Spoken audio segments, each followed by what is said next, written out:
こちらは宮崎県宮崎市です。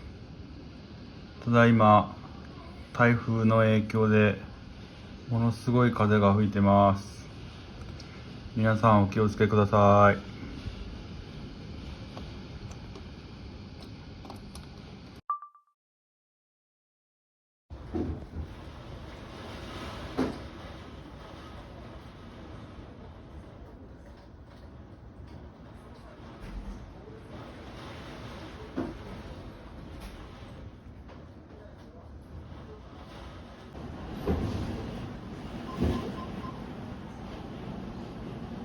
シャレになんねえわこれ。うわ、大丈夫かうち。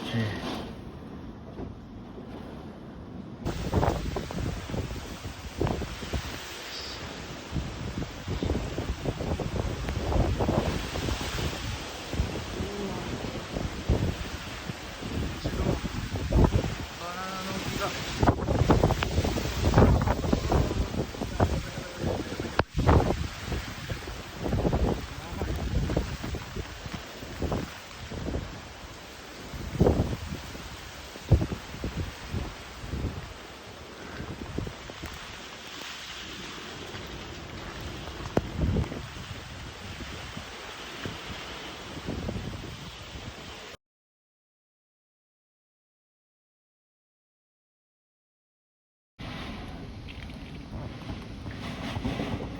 ついに停電になってしまいました。